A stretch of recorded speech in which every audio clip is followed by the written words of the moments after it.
მოგესალმებით მეგობრებო. ეს თეთრი კარავია და დღეს აქ სასაუბროდ შევიკრიბეთ საჯარო სკოლების პედაგოგები.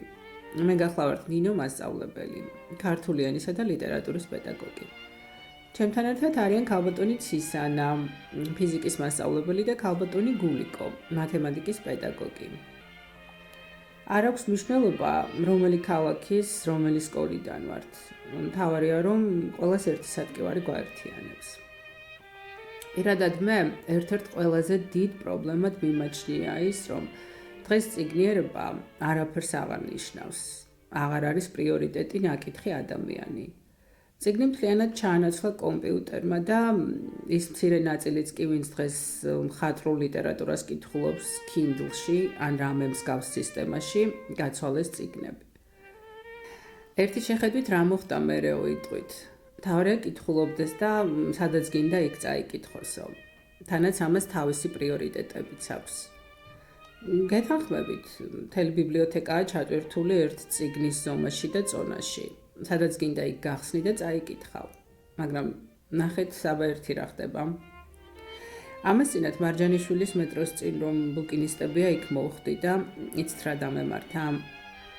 იმ წიგნებს, რასაც ჩემს ახალგაზრდობაში სანთლით ვეძებდით და რიგში ვიდექით, რომ წაგვეკითხა, ერთ ლარად ან 50 თეთრად იყიდება და არც არავინ ყიდულობდა. მეგობრებო, საკანცელარიო მაღაზიებში რვეულები ღირს 4 და 5 ლარი. აღარაფერს ვამბობ ბლოკნოტებზე, რომლის ფასიც დიდი ხანია ორნიშნაციფრია. რატო? რა ხდება?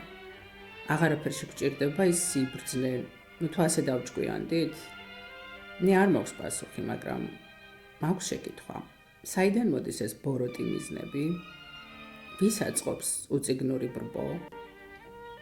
ეს არის ჩემი სადგივარი. მოგესალმებით. მე გახლავართ პროფესიით ფიზიკოსი და უკვე 15 წელზე მეტია, რაც საჯარო სკოლაში ვასწავლი. მაგრამ დღეს აქ არც მე მოსულ ვარ ფიზიკაზე სალაპარაკოდ. პირველ რიგში თქვენს დასმულ კითხვას ვუპასუხებ. უწიგნური ბრბო რომ ადვილი სამართავია, ეს არ ახალია და ყველამ კარგად ვიცით. არც იმის მომხრე ვარ ჩემს ახალგაზრდობაში, ბევრ ოჯახში დეკორაციის ნაწილი რომ იყო ძვირფასი გამოცემებით ჩაწიკწიკებული წიგნები და ხშირად წაკითხული კი არა, გადაფურცლილიც რომ არ ჰქონდათ. მაგრამ რაც დღეს ხდება, უკვე ნამდვილი სიგიჟეა. ისეთმა ოჯახებმა გადაყარეს სანაგვეზე წიგნები, ნამდვილად რომ ვიცი წაკითხული აქვთ. ერთს ვკითხე, რატომ ყრით, ვინმეს მაინც აჩუქეთ მეთქი და იცით რა ვიპასუხა. ერთი წელია Facebook-ზე ვწერ, წაიღეთ, გჩუქნით, წაიღეთ, გჩუქნით და ერთი მსურველიც კი არ გამოჩნდაო. ყველაფერი წაკითხული მაქვს და აქედან ზოგი 2-ჯერ და 3-ჯერაცო. ჩემს შვილს აქამდე არ წაუკითხავს და აწირისი წამკითხავიაო. შვილიშვილებთან აღარც ვლაპარაკობ ამ თემაზეო. ამ პრობლემას, რამაც დღეს აქ შეგკვრება, ეს ერთი გადაცემა ვერ მოაგვარებს.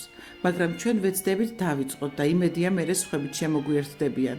არ ვიცი, მე მართლა ძალიან დაბნეული ვარ, ძალიან დაბნეული. მე გავაგრძელებ თუნებას მომცემთ.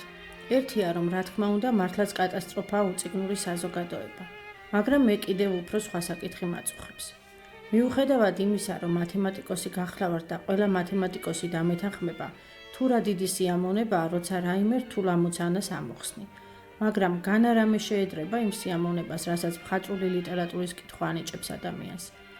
ხო ყველანი ვთანხმდებით იმაზეც, რომ ვერც ერთი დიდი რეჟისორის ლიტერატურული ნაწარმოების ეკრანიზაცია არ აღმოჩნდა იმაზე ძლიერი, ვიდრე თავად ტექსტია. რატომ იკლებენ ამ ბედნიერებას, რასაც წიგნის კითხვა ჰქვია? ეს რა უკურნებელი ვირუსი შეეყარა ამ საზოგადოებას, რომ ასე შეაძულა წიგნი. ამას არანაირი ახსნა არ აქვს. ეს თემა ვიცი, რომ ძალიან ბევრს აწუხებს და პრობლემას, რომელმაც აქ შევკრება, ერთი გადაცემა მართლაც ვერ მოაგვარებს. მაგრამ ჩვენ ვეცდებით დავიწყოთ და იმედია მერე სხვებით შემოგვიერთდებიან. ჩვენი საეთერო დრო ამოიწურა და კიდევ კარგი რომ თეთრ კარავში მოგვეცა ამის შესაძლებლობა. დიდი მადლობა ყურადღებისთვის და იმედს ვიტოვებთ, რომ ამ თემას გამგრძელებლებიც გამოუჩნდებიან. აბა კვლავ ერთი კვირით გემშვიდობებით. მომავალ შეხვედრამდე მეგობრებო.